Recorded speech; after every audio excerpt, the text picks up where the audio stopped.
Kisah ini terjadi sekitar tahun 1970-an di salah satu kampung tua di Surabaya. Bagi warga kampung itu yang tinggal sekitar tahun tersebut, mungkin mengetahui atau bahkan menyaksikan sendiri peristiwa arwah yang disebut Simbah. Simbah adalah salah satu warga kampung tersebut yang meninggal dan meneror warga sekitar selama 7 minggu setelah kematiannya.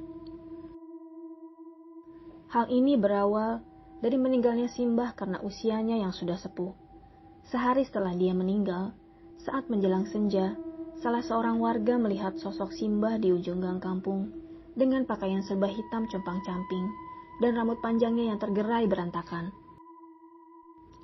Bukan hanya satu orang, tetapi beberapa warga mengaku melihat sosok Simbah dalam beberapa hari setelah beliau meninggal. Ada yang sekedar melihat sosoknya dan disapa, ada pula yang hanya mendengar suara sapu lidi dan seretan kakinya.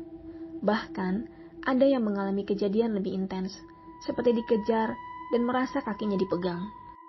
Ada juga yang mendengar suara srek, srek, srek. Suara sapu lidi yang biasa digunakan oleh Simbah semasa hidup, terdengar di luar rumahnya. Ketika mereka mengintip melalui lubang kunci, tiba-tiba sosok Simbah muncul mendekati. Teror hantu Simbah tak berhenti di situ. Bahkan salah seorang guru ngaji yang ketika sholat di musola dihampiri oleh Simbah. Karena merasa ketakutan, guru ngaji tersebut sempat membacakan ayat-ayat Al-Quran. Namun, bukannya hantu Simbah tersebut terganggu dan pergi, justru malah menirukan ayat-ayat yang dibaca guru ngaji tersebut. Karena teror hantu Simbah yang terjadi setiap hari di kampung tersebut, sebagian warga bahkan memutuskan untuk pergi mengungsi, meninggalkan kampungnya. Sedangkan warga yang masih tinggal di sana, saat memasuki maghrib, mereka sudah menutup dan mengunci rumahnya. Banyak warga yang tak berani keluar di malam hari. Saking sangat meresahkannya teror hantu Simbah tersebut, akhirnya warga dan perangkat desa berinisiatif mendatangi keluarga Simbah. Mereka menyampaikan mengenai teror Simbah terhadap warga kampung kepada keluarganya. Namun, tak satupun keluarganya ada yang mempercayai, karena mereka tidak mengalami teror tersebut.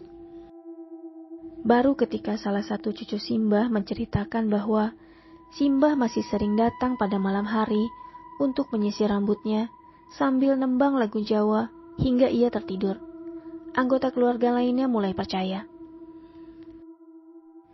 Namun, teror Simbah tak berhenti di situ.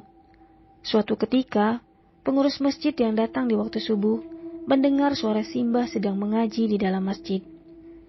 Antara kaget dan takut, pengurus masjid tersebut mengajak berbicara Simbah dan menyuruhnya kembali ke alamnya, karena tempatnya seharusnya bukan di dunia lagi. Ia pun kemudian membacakan ayat-ayat Al-Quran. Namun, seperti yang terjadi sebelumnya, ayat-ayat Al-Quran tersebut seperti tak memberi efek apa-apa pada Simbah. Semasa hidup Simbah, meskipun sangat rajin beribadah dan mengaji, namun ia juga dikenal sebagai nenek yang jahat. Hal ini karena dia sering marah-marah dan mengusir anak-anak yang bermain di halaman rumahnya. Hal yang sama juga dialami oleh para pedagang yang berhenti di depan halaman rumahnya.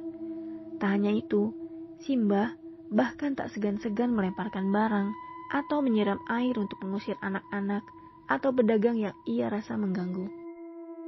Bahkan, hewan peliharaan tetangganya, seperti ayam yang masuk ke halaman rumah Simbah, akan diusir. Sifat yang emosional dan antisosial Simbah semasa hidup memang sudah terkenal di antara warga kampung. Karena teror Simbah yang tak juga berhenti, sampai 7 minggu usai kematiannya, warga desa berinisiatif meminta pertolongan seorang kiai untuk mengusir arwah Simbah.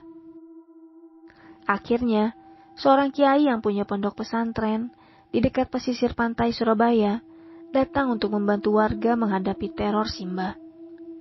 Kiai tersebut datang ke kuburan Simbah, didampingi para warga dan kemudian mendoakannya. Simbah pun muncul dari pemakaman dengan penampilan seperti orang biasa. Kemudian, kiai tersebut kembali membacakan doa-doa dan berdialog dengan Simbah. Hingga akhirnya, hantu Simbah tersebut menghilang menjadi asap. Dan setelah itu, tak ada gangguan arwah Simbah di kampung tersebut. Kehidupan di kampung tersebut kembali berjalan normal seperti biasa. Warga yang sempat mengungsi pun sudah kembali. Kini, kampung itu beraktivitas seperti biasa. Generasi saat ini pun tak banyak yang tahu tentang cerita Simbah. Bahkan, kisah itu hampir terlupakan.